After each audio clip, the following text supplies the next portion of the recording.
के प्रश्न पूछे जाते हैं। ठीक है, तो शुरू कर लेते हैं। पहला प्रश्न देखते हैं, अधिगम से संबंधित कौन सा कथन सत्य है। ठीक है, ये देखिए कौन सा कथन सत्य है। तो देख लेते हैं, 4 कथन दिए गए हैं और कोई एक आपने चुनना है और आपको क्वेश्चन अटेम्प्ट करते जाना है और लास्ट में बताना है कि आपका स्कोर क्या रहा। ठीक है, इससे पता चलेगा कि आपकी तैयारी किस लेवल पर चल रही है। ठीक है, क्वेश्चन का लेवल ठीक ठाक है, इसी तरह के क्वेश्चन अमूमन पूछे जाते हैं। चलिए देख लेते हैं, अधिगम से संबंधित कौन सा कथन सत्य है। ऑप्शन दिए गए हैं, सीखने की प्रक्रिया में व्यवहार में परिवर्तन अभ्यास तथा अनुभव के कारण होता है। अधिगम कब होता है? सीखने की प्रक्रिया में यदि व्यक्ति का व्यवहार परिवर्तन हो रहा है, अभ्यास कर रहे हैं और अनुभव कर रहे हैं तो क्या होता है? अधिगम होते हैं। नेक्स्ट है, सीखने में व्यवहार में परिवर्तन तुलनात्मक रूप से स्थायी होता है। अधिगम के द्वारा क्या होता है? जो सीखने में के द्वारा हमारे व्यवहार में परिवर्तन हो जाता है, हम थ्योरी में डिस्कस कर चुके हैं ये चीज़ें। ठीक है, व्यवहार में परिवर्तन होता है, मैं डिस्क्रिप्शन में लिंक दे दूंगा, आप लोग उनको वीडियो को देख सकते हैं। सीखने में व्यवहार में परिवर्तन तुलनात्मक रूप से स्थायी होता है।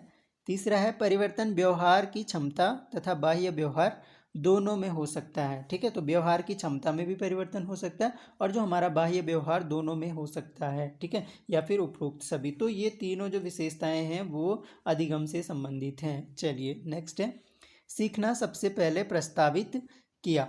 किसने प्रस्तावित किया था? ऑप्शन देख सकते हैं, थॉर्नडाइक, पावलोव, स्किनर या फिर कोहलर। तो सही आंसर हो जाएगा बी, पावलोव। सबसे पहले सीखना जो प्रस्तावित किया था वो किसने किया था? पावलोव ने किया था। ठीक है, नेक्स्ट है, निम्न में से शरीर वैज्ञानिक थे? स्किनर थे, फ्रोबेल थे, पावलोव थे या फिर वाटसन थे? तो हमने पढ़ा था अपने थ्योरी सेक्शन में कि पावलोव जो है एक प्रसिद्ध शरीर वैज्ञानिक थे। ठीक है, चलिए नेक्स्ट देख लेते हैं, स्किनर ने प्रयोग किया। किस पर प्रयोग किया? ऑप्शन देख सकते हैं, कुत्ते पर, चिंपैंजी पर, बंदर पर या फिर चूहों व कबूतरों पर। ठीक है, तो सही आंसर हो जाएगा, स्किनर ने जो अपना प्रयोग किया था वह चूहों और कबूतरों पे किया था। ठीक है, तो स्किनर का जो सिद्धांत है उसको हम अनुकूलित अनुक्रिया का नियम कहते हैं। ठीक है, सिंपल सा मैं समझा देता हूँ आप लोगों को। स्किनर ने क्या किया, जैसे मान लो कबूतर वाला एग्जाम्पल ले लेते हैं। कबूतर, एक भूखे कबूतर को एक पिंजरे में बंद कर दिया। ठीक है, अब इस पिंजरे में मान लो कबूतर है। ठीक, और यहाँ पर क्या कर दिया,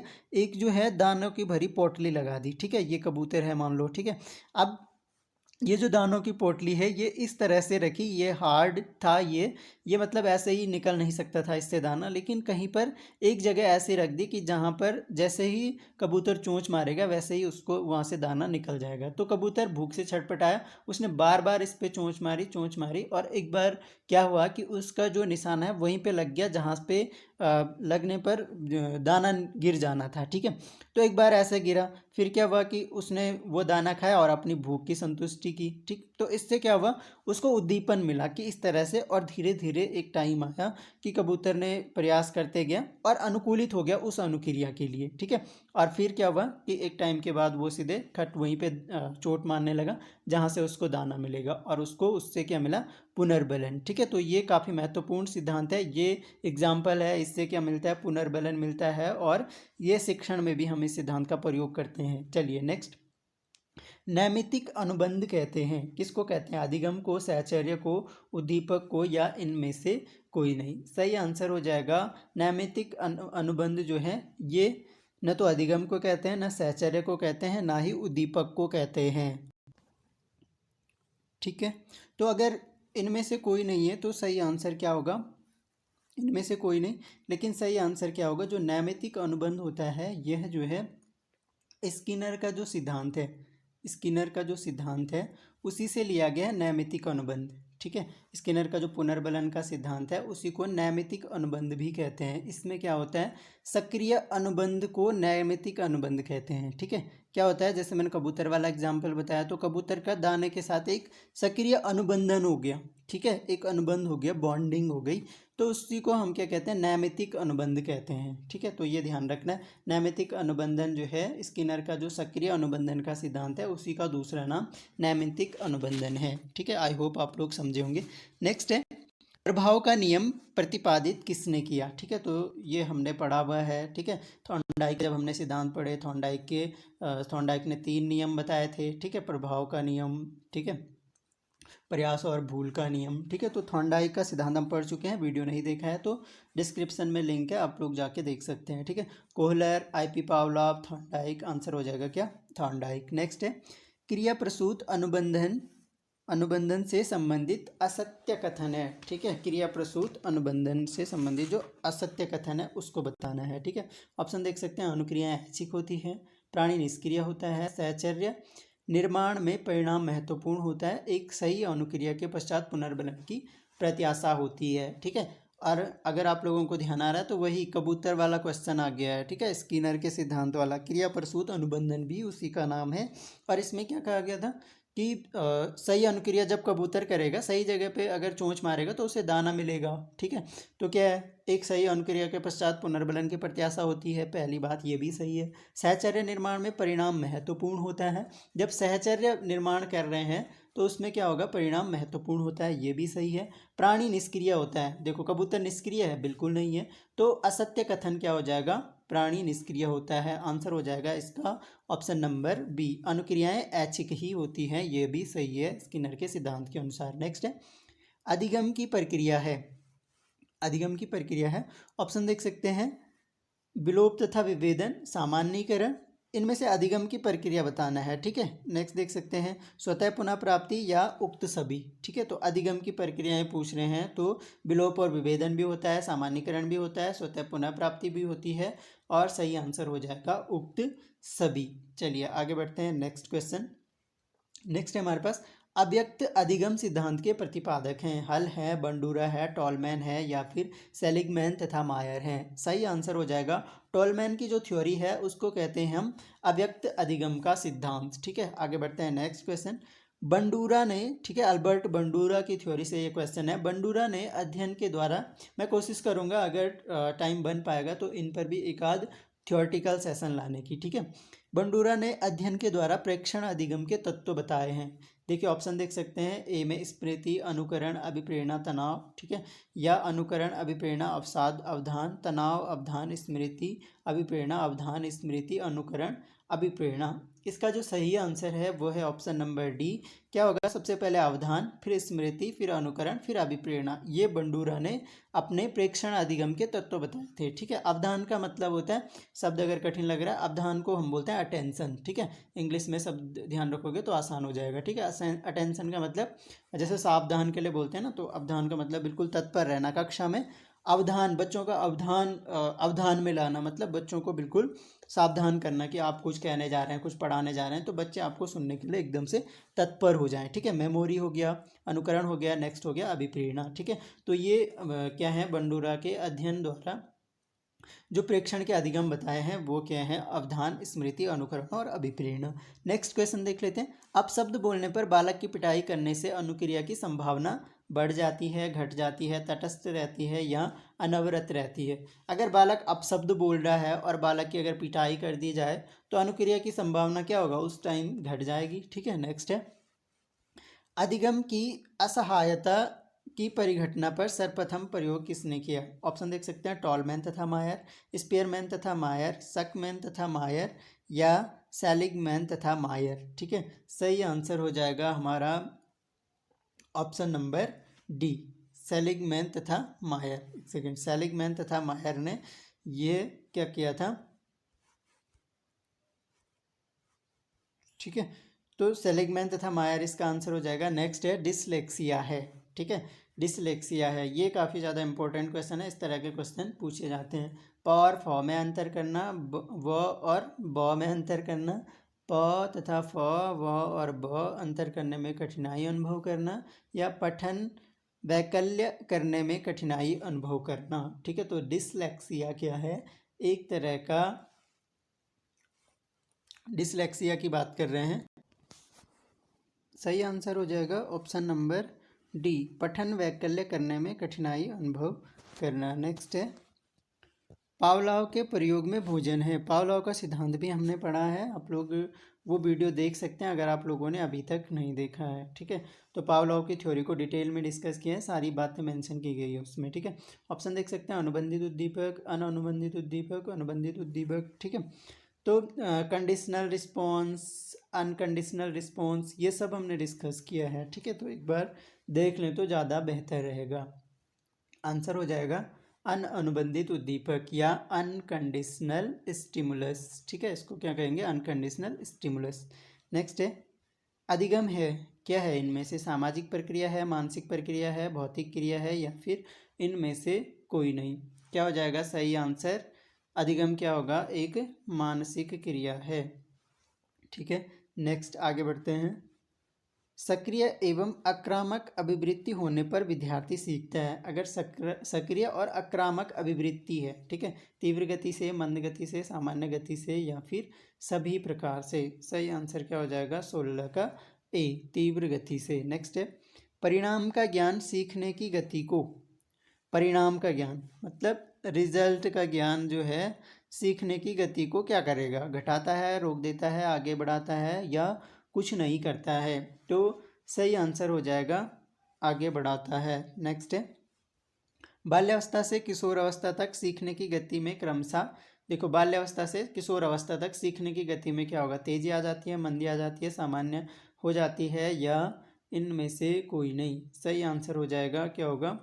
बाल्यावस्था से किशोर अवस्था में क्या होगा? सीखने की गति में तेजी आएगी, ठीक है, लेकिन किशोर अवस्था के बाद सीखने की गति फिर मंद होने लग जाती है। नेक्स्ट है व्यक्ति के व्यवहार की प्रमुख प्रक्रिया है, सीखना, अधिगम, लर्निंग, या सभी? सही आंसर क्या हो जाएगा? सभी। ये क्या है? व्यक्ति के व्यवहार की प्रमुख प्रक्रियाएं हैं। नेक्स्ट वन सीखने की प्रक्रिया में होता है, क्या होता है इनमें से? ठीक है, व्यवहार परिवर्तन होता है, अनुभव होता है, अभ्यास होता है, या सभी होता है? तो सही आंसर क्या हो जाएगा? सभी। व्यवहार परिवर्तन तो मुख्य काम है सीखने का, ठीक है, अनुभव भी होता है, अभ्यास भी होता है। नेक्स्ट है एक बालक गर्म स्टोव को छूता है जिससे उसका हाथ जल जाता है, जिससे दोबारा वह उस स्टोव को नहीं छूता है। बालक का वह व्यवहार कहलाता है अनुभव, अधिगम, परिपक्वता, या फिर वृद्धि? तो क्या होगा? सही आंसर हो जाएगा ऑप्शन नंबर बी। अब क्या है? उसने सीख लिया है, सीख लिया है कि अगर वह स्टोव को छुएगा तो उसका हाथ जल जाएगा। तो ये सीखने का बहुत अच्छा एग्जाम्पल देते हैं, ठीक है, कि बालक जो है अब उस स्टोव को नहीं छुएगा क्योंकि उसने सीख लिया है कि स्टोव को छूने से उसका हाथ जल जाएगा, ठीक है। तो अधिगम का उदाहरण है ये। नेक्स्ट है अधिगम नहीं है, इनमें से क्या नहीं है? वृद्धि नहीं है, परिवर्तन नहीं है, बिना अभ्यास व अनुभव के व्यवहार परिवर्तन, या उक्त में से कोई नहीं? सही आंसर हो जाएगा क्या? अब वृद्धि भी है अधिगम, परिवर्तन भी है अधिगम, ठीक है, बिना अभ्यास व अनुभव के व्यवहार में परिवर्तन अधिगम नहीं होगा। नेक्स्ट है व्यक्ति का बाहरी व्यवहार या प्रक्रिया है, ठीक है, अनुमानित प्रक्रिया है, निष्पादित प्रक्रिया है, उक्त दोनों है, या दोनों में से कोई नहीं है? ठीक है, तो समझिए पहले क्वेश्चन क्या बोल रहा है। व्यक्ति का जो बाहरी व्यवहार है, ठीक है, वह क्या है? इनमें से अनुमानित प्रक्रिया है, निष्पादित प्रक्रिया है, या उक्त दोनों है? ठीक है, तो ये क्या है? बिल्कुल अनुमानित प्रक्रिया है। हम व्यक्ति के बाहरी व्यवहार को देख करके अनुमान तो लगाते हैं, ठीक है, या निष्पादित प्रक्रिया है जो हम उसमें देखते हैं, उसके अचीवमेंट्स को देखते हैं, उसके आधार पर निर्णय ले लेंगे। तो दोनों दोनों ही हैं, तो आंसर हो जाएगा ऑप्शन नंबर सी, उपरोक्त दोनों। नेक्स्ट है कविता को दोहराकर उसे याद कर अध्यापक को सुना देना कहलाता है, क्या कहलाता है? अनुबंध, निष्पादन, क्रिया प्रसूत अनुबंध, उक्त में से कोई नहीं? तो सही आंसर हो जाएगा ऑप्शन नंबर बी, निष्पादन, ठीक है। निष्पादन का मतलब होता है एक तरह से प्राप्ति बोल सकते हैं, या अचीवमेंट कह सकते हैं, ठीक है, कि अचीव कर लिया। आपको कविता याद करने को दी गई थी अध्यापक के द्वारा और आपने वो दोहरा कर अध्यापक को सुना ली है, तो वो क्या हो गया? निष्पादित कर दिया आपने उस कार्य को। बहुत अच्छा शब्द है निष्पादन, ठीक है। आई होप आप लोग समझे होंगे इसको। नेक्स्ट है प्राचीन अनुबंध सिद्धांत के प्रतिपादक कौन है? पावलाव हैं, स्किनर हैं, थॉर्नडाइक हैं, या फिर वॉटसन है? सही आंसर क्या हो जाएगा? हमने पढ़ा है ये क्वेश्चन भी अपने थ्योरी सेक्शन में। सही आंसर हो जाएगा पावलाव के सिद्धांत का ही नाम हमने पढ़ा था, इसको प्राचीन अनुबंधन का सिद्धांत भी कहते हैं। नेक्स्ट वन अनुबंधित तथा अनअनुबंधित उद्दीपक एक साथ किस में दिए जाते हैं? ठीक है, फिर से वही बात है, क्या कंडीशनल स्टिमुलस और अनकंडीशनल स्टिमुलस किस में दिए जाते हैं? ठीक है, तो ऑप्शन देख लीजिए, क्रिया प्रसूत अनुबंध, या सहकालिक अनुबंध, ऐच्छिक है ये, ठीक है, ऐच्छिक अनुबंध गलत टाइप हो गया है, या उक्त सभी, ये भी गलत टाइप हो गया, उक्त सभी। तो सही आंसर हो जाएगा इनमें से क्या हो जाएगा? सहकालिक अनुबंध, ठीक है। ये भी हमने पढ़ा था पावलोव की थ्योरी में। ठीक है, चलिए आगे बढ़ते हैं। नेक्स्ट, पावलोव ने अपने प्रयोग किस पर किए? ऑप्शन देख सकते हैं, चूहे पे, कबूतर पे, कुत्ते पे, बिल्ली पे। ठीक है, तो पावलोव ने जो अपने प्रयोग किए वो किस पर किए? बहुत सरल सा आंसर है, किस पर किया था पावलोव ने अपना प्रयोग? कुत्ते पे किया था। नेक्स्ट है, क्रिया प्रसूत अनुबंधन के जनक कौन हैं?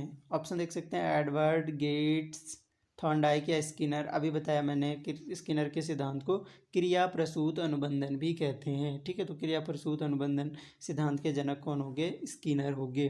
ठीक है, नेक्स्ट है, क्रिया प्रसूत अनुबंध में व्यक्ति के किस व्यवहार को स्पष्ट करता है? ठीक है, क्रिया प्रसूत जो अनुबंधन का सिद्धांत है व्यक्ति के किस व्यवहार को प्रदर्शित करता है? ऑप्शन है, मानसिक, शारीरिक, ऐच्छिक या सामाजिक। हमने ऊपर वाले विकल्प में पढ़ा भी था कि व्यक्ति का व्यवहार ऐच्छिक होता है, तो सही आंसर हो जाएगा ऑप्शन नंबर सी। नेक्स्ट है, स्किनर ने अपने प्रयोग किस पर किए? चूहे पर, कबूतर पर, उक्त दोनों पर या बिल्ली पर? स्किनर ने किस पर किया? चूहे पर भी और बिल्ली पर भी, तो आंसर हो जाएगा उक्त दोनों। नेक्स्ट है, भोजन, पैसा, प्रशंसा आदि क्या है? भोजन, पैसा और प्रशंसा क्या है, इनमें से बताना है। ऑप्शन देख सकते हैं, सामाजिक पुनर्बलक, धनात्मक पुनर्बलक, ऋणात्मक पुनर्बलक या क्रियात्मक पुनर्बलक। सही आंसर हो जाएगा, देखिए क्या बोल रहा है, पैसा, भोजन, प्रशंसा। ठीक है, इनमें से क्या है?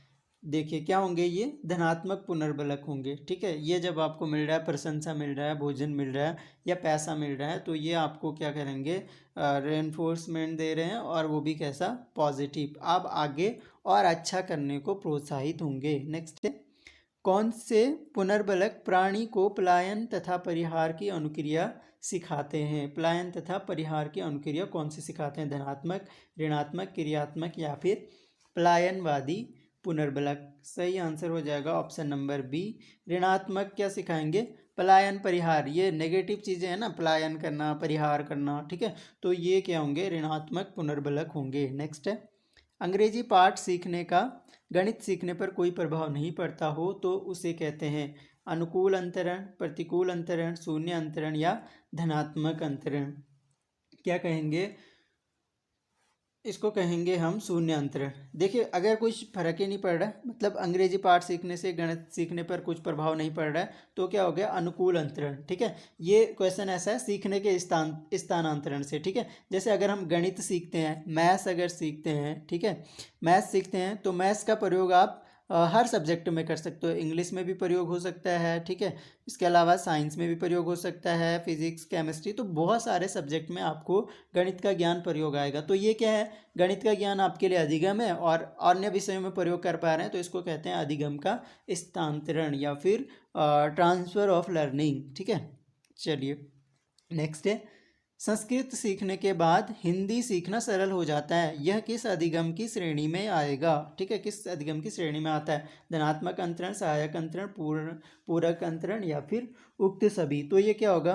ट्रांसफ़र ऑफ लर्निंग की ही बात कर रहे हैं। पॉजिटिव ट्रांसफ़र होगा या एडिशनल होगा, सहायक होगा या पूरक होगा, कंप्लीट होगा या फिर उक्त सभी होंगे। तो सही आंसर क्या हो जाएगा? ये क्या होगा? पॉजिटिव अंतरण होगा, क्योंकि संस्कृत सीखने के बाद हिंदी सीखना सरल हो जाता है। नेक्स्ट है, शिक्षण क्षेत्र में अधिगम सिद्धांतों का प्रयोग क्यों किया जाता है? ऑप्शन है, अधिगम को सुगम बनाने हेतु, नई सूचनाओं के अर्जन हेतु, अधिगम को उत्साही बना